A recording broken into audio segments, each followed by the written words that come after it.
Mateo Kapitulo 24. At lumabas si Jesus sa templo, at payaon sa kanyang lakad, at nagsilapot sa kanya ang kanyang mga alagad upang sa kanya'y ipamalas ang mga gusali ng templo. Datapwat siya'y sumagot at sa kanila'y sinabi, "Hindi ba ganinyo nang nakikita ang lahat ng mga bagay na ito? Katotohanang sinasabi ko sa inyo, dito'y walang maiiwang isang bato sa ibabaw ng ibang bato, na hindi ibabagsak." At samantalang siya'y nakaupo sa bundok ng mga alivo, ay nagsilapot sa kanya ng bukod ang mga alagad, na nagsisipagsabi, "Sabihin mo sa amin, kailan mangyayari ang mga bagay na ito? At ano ang magiging tanda ng iyong pagparito, at ng katapusan ng sanglibutan?" At sumagot si Jesus at sinabi sa kanila, "Mangag-ingat kayo na huwag kayong mailigaw ni man. Sapagkat marami ang magsisiparito sa aking pangalan, na mangagsasabi, 'Ako ang Kristo,' at ililigaw ang marami. At mga kakarinig kayo ng mga digmaan at mga alingawngaw ng mga digmaan, ingatan ninyo na huwag kayong magulumihanan, sapagkat kinakailangang ito'y mangyari datapwat hindi pa ang wakas. Sapagkat magsisitindig ang bansa laban sa bansa, at ang kaharian laban sa kaharian, at magkakagutom at lilandol sa iba't ibang dako. Datapwat ang lahat ng mga bagay na ito ay siyang pasimulan ng kahirapan. Kung magkagayo'y ibibigay kayo sa kapigatian, at kayo'y papatayin, at kayo'y kapuputan ng lahat ng mga bansa dahil sa aking pangalan. At kung magkagayo'y maraming mga titised, at mangagkakanuluhan ang isa't isa, at mangagkakaputan ang isa't isa.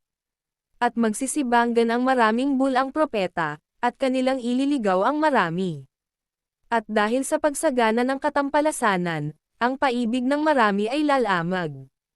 Datapwat ang magtitiis hanggang sa wakas ay siyang maliligtas. At ipangangaral ang ebangelyong ito ng kaharian sa buong sanglibutan sa pagpapatotoo sa lahat ng mga bansa, at kung magkagayo'y darating ang wakas.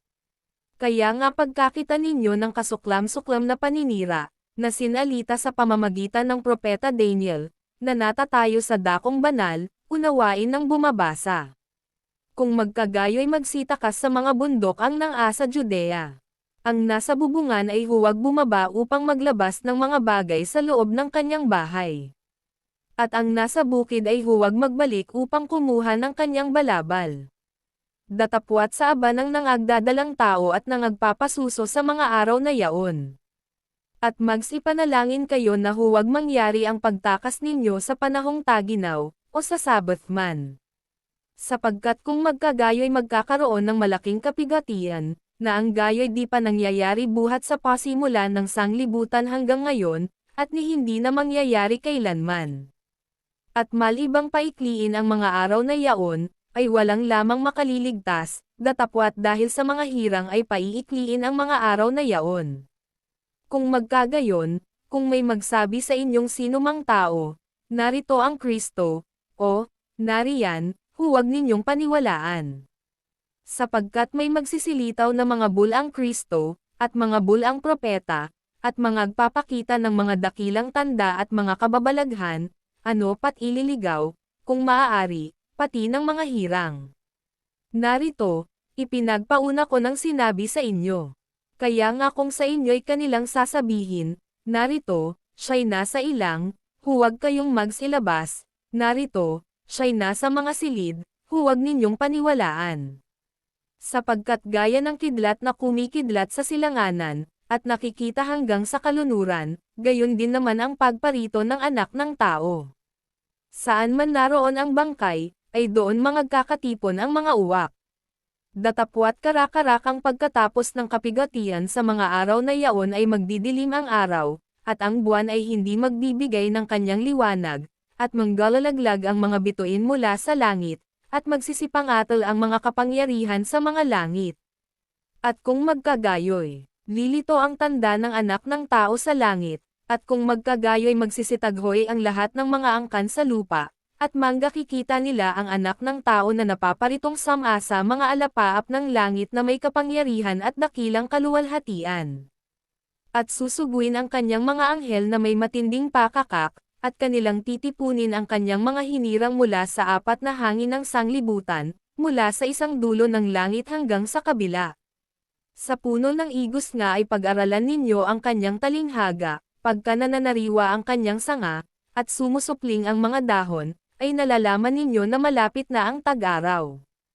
Gayon din naman kayo, pagka nang-akitan ninyo ang lahat ng mga bagay na ito, ay talastasan ninyo na siya'y malapit na, nasa mga pintuan nga.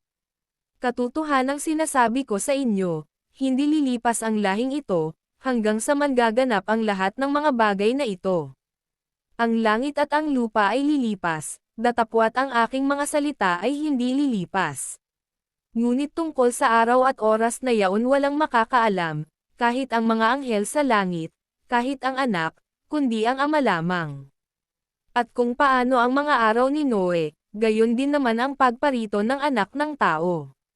Sapagkat gaya ng mga araw bago nagkagunaw, sila'y nagsisikain at nagsisiinam, at nangagasawa at pinapapag-aasawa, hanggang sa araw na pumasok si Noe sa daong. At hindi nila nalalaman hanggang sa dumating ang paggunaw, at sila'y tinangay na lahat, ay gayon din naman ang pagparito ng anak ng tao. Kung magkagayoy sa bukid ang dalawang lalaki, ang isa'y kukunin, at ang isa'y iiwan. Dalawang babaeng nagsisigiling sa isang hilingan, ang isa'y kukunin, at ang isa'y iiwan. Mangagpuyat nga kayo, sapagkat hindi ninyo nalalaman kung anong araw paririto ang inyong Panginoon. Datapwat ito'y talastasan ninyo, na kung nalalaman ng puno ng sangbahayan kung anong panahon darating ang magnanakaw, ay siya'y magpupuyat, at hindi niya pababayaang tibagin ang kanyang bahay.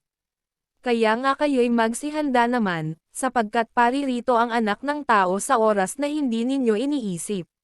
Sino nga baga ang aliping tapat at matalino, na pinagkatiwalaan ng kanyang Panginoon sa kanyang sangbahayan, upang sila'y bigyan ng pagkain sa kapanahunan? Mapalad yaong aliping kung dumating ang kanyang Panginoon, ay maratnan siyang gayon ang kanyang ginagawa.